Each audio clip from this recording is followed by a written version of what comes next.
Hi! Welcome back to my channel. If you are a returnee, thank you so much for continuously watching my videos.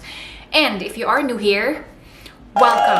I am Joyce, I am a nurse here in the UK, and I am here to share to you my life experiences and my journey.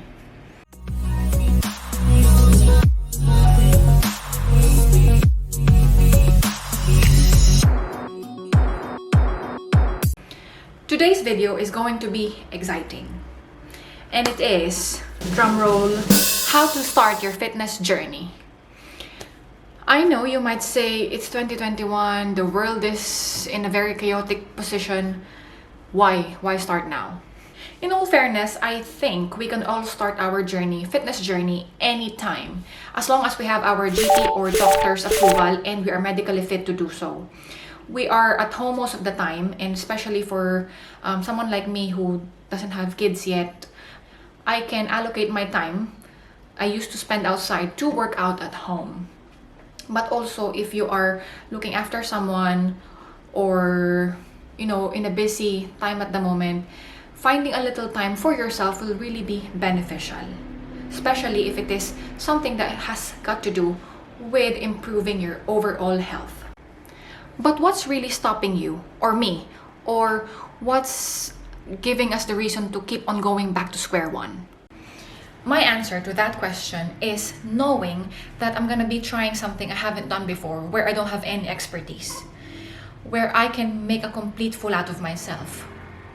And also, once I have started it, sometimes I would find myself astray or completely doing the opposite of what I am supposed to do, like eating more, not exercising, or probably after a day of cheat day, I would completely be on hiatus for a week or a month or probably month. It all boils down to my first tip, which is believing in yourself.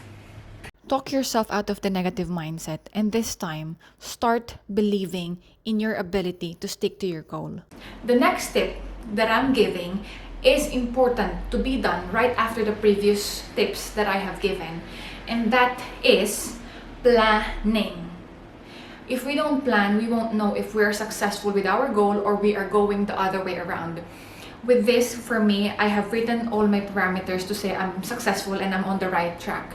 What I did was give myself achievable goals, but are also equally challenging. So I told myself I'm gonna work out 3 to 4 times a week with at least 10-minute duration, and then 1 high-intensity interval training.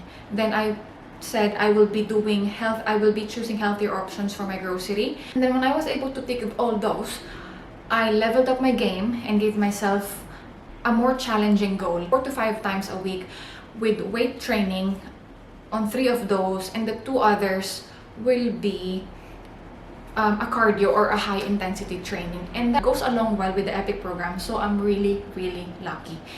So, you've made a good plan. You have a concise, smart plan on how you're gonna tackle this. You've got parameters to say you're succeeding or not. And you also have this strong belief that this time you are gonna make a change.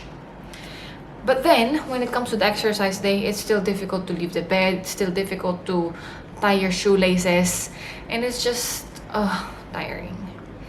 And that is where my next tip comes, which is finding something that will instantly make you feel good while doing the physical activity.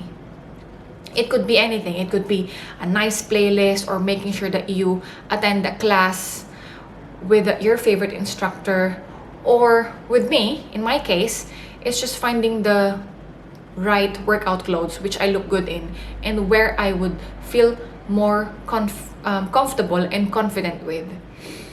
And that is finding the right sports bra, and gives me the extra push to keep on doing the physical activity.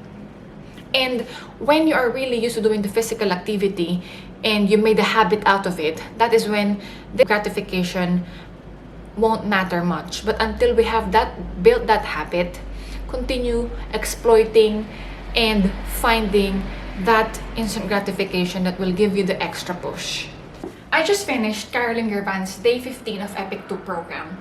Next tip, finding the workout which you truly enjoy. Continuously explore other physical activities, because you never know, you might be enjoying something else with what your current favorite is. Started loving running. I would go probably 3 to 5 times a week before my classes in uni. I don't know how I did it, but I'm being honest, I did it with my friends who has been my running buddies. And then eventually I realized that I enjoyed bodyweight training, and now I have progressed to weight training. Your physical activity depends on what your likes are. It doesn't have to be running, it doesn't have to be weight training, it doesn't have to be Pilates, it doesn't have to be yoga, whichever of those you like. And then incorporate it. And when you have this variety, you wouldn't get jaded. And then that is when I believe your fitness journey will be much more consistent. Lastly, a key and main ingredient to making all this work is finding yourself an accountability buddy.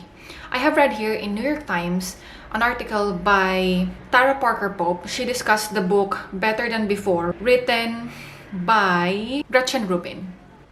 Accountability works best when it comes from the outside. You can create accountability by checking in with a friend every day to talk about healthful eating, and you are more likely to exercise if you've made a plan to walk with a friend or a scheduled workout with personal trainer. My accountability buddy is first my sister, Macy Luna.